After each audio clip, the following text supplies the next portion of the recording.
The sound of life, a story of the life of a grinding stone. Across centuries and continents, one humble tool has quietly shaped human civilization. The grinding stone. From India to Africa, from prehistoric kitchens to modern homes, this simple tool holds stories of food, culture, and innovation. Grinding stones come in all shapes and sizes, reflecting multiple dimensions of the lives of those who wield them today and the hidden stories of forgotten families who used them in the past. They consist of two parts: the upper stone, often handheld, and the lower stone, which acts as a sturdy base. Each is crafted from carefully selected rocks: sandstone, basalt, granite, or limestone, chosen for their durability and texture. In India, grinding stones emerged during the Neolithic and Chalcolithic periods, used by early farmers and herders. They persisted through time with evolving or enduring forms that reflected the changing needs of communities. But how were grinding stones made? Let's look at modern analogies. Our journey begins at the stone quarries.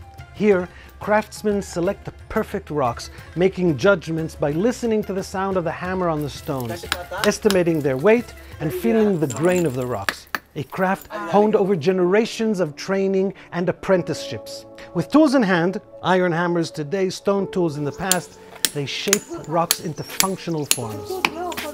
In the quarry, rocks of the appropriate texture, free of impurities, are selected. The perfect combination of variables suitable to make a durable grinding stone is evident to the skilled craftsman. The initial breakage of the rock happens right at the quarry. A chisel is positioned at just the right angle and the block is split with perfect strokes.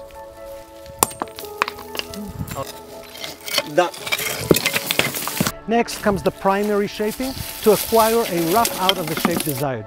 Using iron hammers and chisels, the craftsman naps the block into a cuboidal form, removing excess material and bringing alive the first shape of the future grinding stone.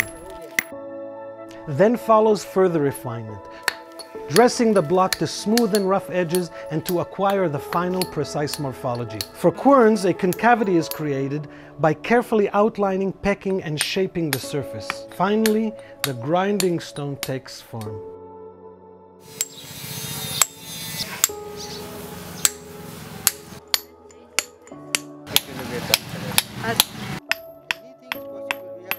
Pestles are pecked, smooth, and polished to perfection.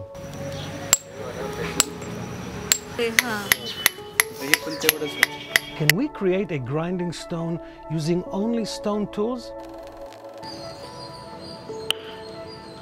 Experimental archaeology takes us back in time to discover how ancient craftsmen shaped these tools before metal was ever used.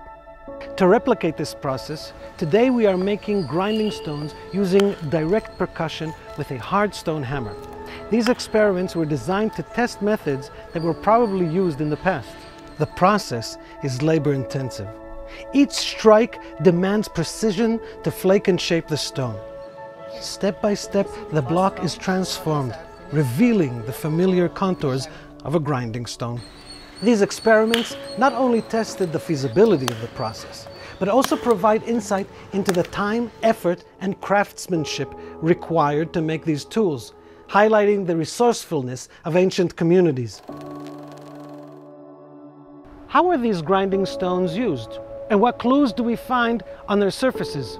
Experimental archaeology explores these questions by replicating their use to observe the development of macro and microscopic wear that provide clues to their function. With each stage of use, the stone surface evolves, changing slowly, acquiring polish and striations, silent testimonies to hard manual labor, diet, and more. By studying these patterns, we uncover a timeline of tool use, insights into the daily lives and labor of generations of women, men, and children in the past. In kitchens across rural India, grinding stones play a vital role, transforming grains into flour, spices into pastes, and even minerals into pigments for rituals and art. Each stroke connects modern people with their distant ancestors, who processed millet, wheat, and lentils with the same rhythmic precision. Different types of grinding stones serve distinct purposes. One for milling millet, another for dehusking rice, and others for preparing everyday ingredients in kitchens across India.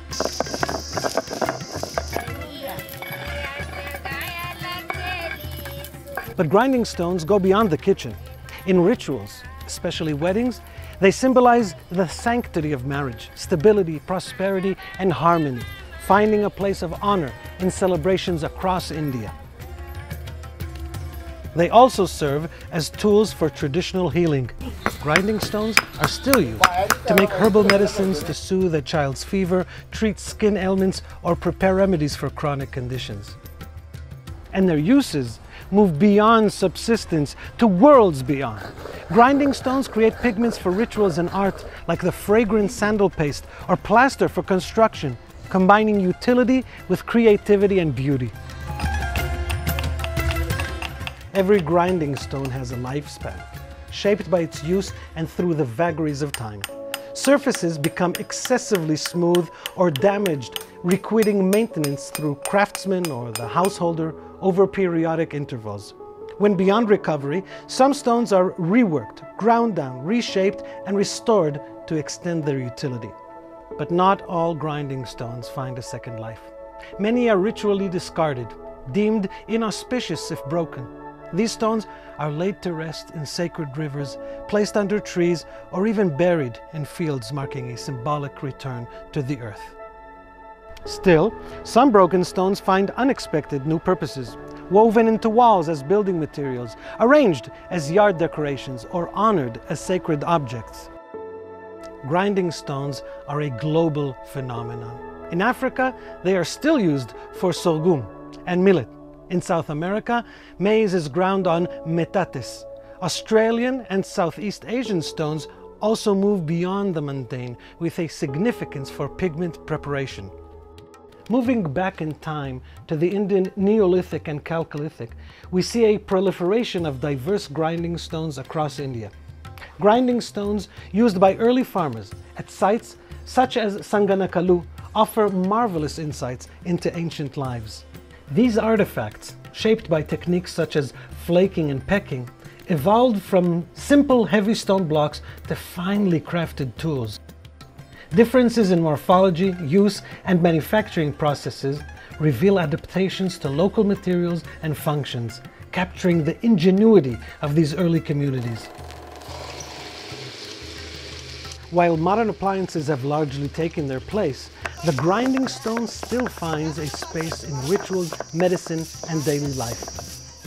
Its legacy reflects the deep bond between humans, tools, and the land, a connection etched in stone between the past and the present.